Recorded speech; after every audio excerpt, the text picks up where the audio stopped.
ಪ್ರತಿಪಕ್ಷ ನಾಯಕ ಮಾತಾಡ್ತೀನಿ.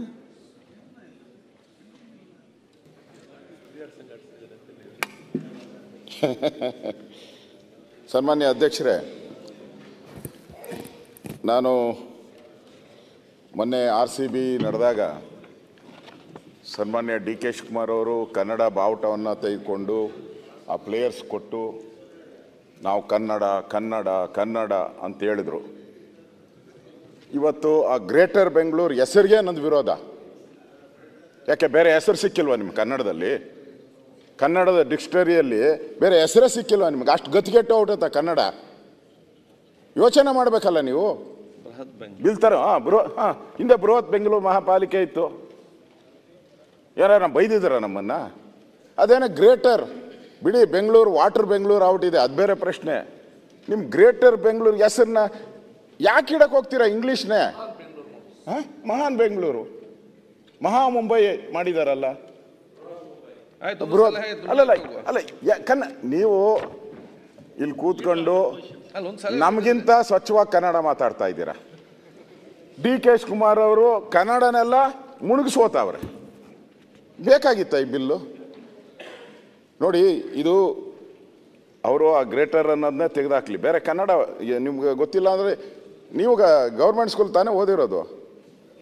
ನಾನು ಗೌರ್ಮೆಂಟ್ ಸ್ಕೂಲೇ. ಆಮೇಲೆ ನ್ಯಾಷನಲ್, ಆಮೇಲೆ ಅಷ್ಟು ಕನ್ನಡ ಹೇಳೋಕ್ಕಾಗಲ್ಲ ಅಂದರೆ ಏನು ಸರ್? ಅದು ಫಸ್ಟು ಅಲ್ಲಿ ತಪ್ಪು ಮಾಡಿದ್ದೀರಾ.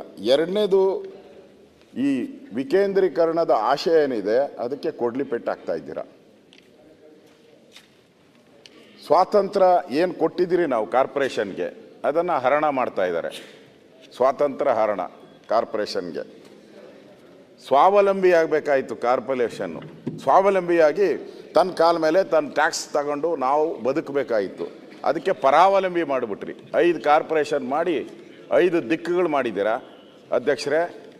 ಇವರು ಒಂದು ಕಾರ್ಪೊರೇಷನ್ಗೆ ಹಣ ಬಂದರೆ ಇನ್ನೊಂದು ಕಾರ್ಪೊರೇಷನ್ ಪಾಪರಾಗಿರ್ತದೆ, ಹಣನೇ ಇರಲ್ಲ, ದುಡ್ಡೇ ಇರಲ್ಲ. ಅಂದರೆ ಪರಾವಲಂಬಿಲಾಗಿ ಸುತ್ತಬೇಕು. ಸರ್ಕಾರದ ಕಪಿಮುಷ್ಟಿಗೆ ಸಿಕ್ಕಾಕ್ಕೊಂತಾರೆ. ನೀವು ಮಾಡಿರೋ ಈ ಬಿಲ್ನಿಂದ ಸರ್ಕಾರದ ಕಪಿಮುಷ್ಟಿಗೆ ಎಲ್ಲ ಸಿಕ್ಕಾಕ್ಕೊಂತಾರೆ. ರಾಜೀವ್ ಗಾಂಧಿಯವರು 74th ಅಮೆಂಡ್ಮೆಂಟನ್ನು ತಂದು 30 ವರ್ಷ ಆಗೈತಾ? ಅದಕ್ಕೆ ಮರ್ತುಬಿಟ್ಟವ್ರೆ. 30 ವರ್ಷ ಆಗಿರೋದಕ್ಕೆ ಮರ್ತುಬಿಟ್ಟವ್ರು ಅವರು ತಂದಿದ್ದು. ಅದೇ ಮರ್ತೋಗ್ಬಿಟ್ಟಿದ್ದೀರ ಬಿಡಿ, ವಯಸ್ಸಾಯಿತು. ಅದಕ್ಕೂ ಆ ಬಿಲ್ಗೂ ಅದಕ್ಕೂ ವಯಸ್ಸಾಗ್ಬಿಡ್ತು, ಬಿಲ್ಗೂ ವಯಸ್ಸಾಗ್ಬಿಡ್ತು. ಅದಕ್ಕೆ ವಿರುದ್ಧವಾಗಿ ನೀವು ತರ್ತಿರಲ್ಲ. ಸರಿನಾ ಇದು ಅಧ್ಯಕ್ಷರೇ? ಇದು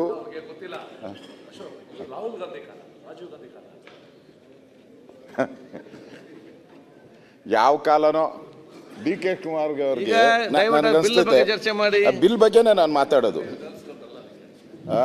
ಅಧ್ಯಕ್ಷರೇ, ನಾನು ಹೇಳೋದು ಬಿಲ್ ಬಗ್ಗೆನೇ. ಇದು ಅಧಿಕಾರ ವಿಕೇಂದ್ರೀಕರಣದ ಕೊಲೆ ಮಾಡ್ತಾ ಇದ್ದಾರೆ ಇವರು. ಶಿವಕುಮಾರ್ ಅವರೇ, ಅಧಿಕಾರ ಬರುತ್ತೆ ಹೋಗುತ್ತೆ. ನೀವೇ ಗಾದೆಗಳು ಹೇಳ್ತಾ ಇದ್ದೀರಿ, ನೆನ್ನೆನೂ ಹೇಳಿದ್ರಿ ಗಾದೆಗಳನ್ನ ಎಲ್ಲ. ಏನು ಆಲೋಚನೆ ಮಾಡೋದು? ಕೂತ್ಕೊಳ್ಳೋದು. ಅಧಿಕಾರ ಹೋದ್ಮೇಲೂ ನಾವೇನು ಮಾಡಿದ್ದೀರಿ ಅನ್ನೋದು ಮಾತ್ರ ಉಳಿಯೋದು. ನೀವು ಅದನ್ನು ಹೇಳ್ತೀರಾ ಸಾಕ್ಷಿ ಗುಡ್ಡೆ. ಆ ಹೆಜ್ಜೆ ಗುರುತನನ್ನು ಬಿಟ್ಟು ಹೋಗಬೇಕು ನೀವು. ಈ ಕಾರ್ಪೊರೇಷನ್ನಲ್ಲಿ ಬೆಂಗಳೂರಿನ ನಮ್ಮ ರಾಮಲಿಂಗಾರೆಡ್ಡಿಯವರು ಕೊರಗ್ತಾನೆ ಇರ್ತಾರೆ, ನನಗೆ ಸಿಕ್ಕಬೇಕಾಯಿತು. ಆಯಿತು, ನೀವು ಬಂದಿದ್ದೀರಾ, ಓಕೆ. ನಿಮ್ಮ ಒಂದು ಹೆಜ್ಜೆ ಗುರುತು ಬಿಟ್ಟು ಹೋಗ್ಬೇಕಲ್ಲ. ಇಲ್ಲಿ ಬೆಂಗಳೂರಿಗೆ ನೀವು ಈ ಒಳ್ಳೇದು ಮಾಡ್ತೀರಿ ಅನ್ನೋ ಒಂದು ಹೆಜ್ಜೆ ಗುರುತು ಬಿಟ್ಟು ಹೋಗ್ಬೇಕು. ಅಲ್ಟಿಮೇಟಾಗಿ ಅಧ್ಯಕ್ಷರೇ, ನಾನು ಹೇಳೋದು, ನೀವು ತಂದಿದ್ದೀರಲ್ಲ, ಇದರಿಂದ ಬೆಂಗಳೂರು ಜನತೆಗೆ ಏನು ಲಾಭ? ಇಷ್ಟೇ. ಇದರಿಂದ ಬೆಂಗಳೂರು ಜನತೆಗೆ ಏನು ಲಾಭ? ಓಕೆ, ಇದು ವಿಕೇಂದ್ರೀಕರಣ ಅಲ್ಲ, ಇದು ಒಂದು ರೀತಿ ವಿಕೇಂದ್ರೀಕರಣ ಆಗಿಲ್ಲ. ಇದು DK ಶಿವಕುಮಾರ್ ಅವರು ಇಲ್ಲಿ ಬೆಂಗಳೂರು ಇನ್ಚಾರ್ಜ್ ಆಗಿದ್ದಾರೆ ಅನ್ನೋ ಒಂದೇ ಒಂದು ಕಾರಣಕ್ಕೆ ಕೇಂದ್ರೀಕರಣ ಮಾಡ್ತಾ ಇದ್ದಾರೆ ಅಷ್ಟೇ. ಓಕೆ. ಇದು ಬೆಂಗಳೂರೆಲ್ಲ ಹೋಗಿ ಶಿವಕುಮಾರನ ಕರಣ ಆಗಿದೆ. ಅದಕ್ಕೆ ಬೇಡ, ಇದು ವಿಕೇಂದ್ರೀಕರಣ ಆಗಲಿ. ನೀವು ಒಳ್ಳೆ ಹೆಜ್ಜೆ ಗುರುತುಗಳನ್ನು ಹಾಕಿ ಈ ಬಿಲ್ಲಲ್ಲಿ ಯೋಚನೆ ಮಾಡಿ ತರ್ತಾ ಇದ್ದೀರಾ. ಯೋಚನೆ ಮಾಡಿ, ನಿಮ್ಮ ಮೆಜಾರಿಟಿ ಇದೆ, ಪಾಸ್ ಮಾಡ್ತೀರಾ, ಅದು ಬೇರೆ ಅಲ್ಲ. ನೀವು ಹೆಜ್ಜೆ ಗುರುತುಗಳನ್ನು ಹಾಕ್ತಾ ಇದ್ದೀರಿ. ಒಳ್ಳೆ ಹೆಜ್ಜೆ ಗುರುತುಗಳನ್ನು ಹಾಕಿ. ಈ ಬಿಲ್ಲು ಒಳ್ಳೇದಲ್ಲ ಸಮಾಜಕ್ಕೆ, ದಯವಿಟ್ಟು ವಾಪಸ್ ತಗೊಳ್ಳಿ. ರಿಜ್ವಾನ್ ನ್ಯೂಸ್ ಫಸ್ಟ್ ನಿರ್ಭೀತಿಯಿಂದ ನಿಮ್ಮ ಪರವಾಗಿ.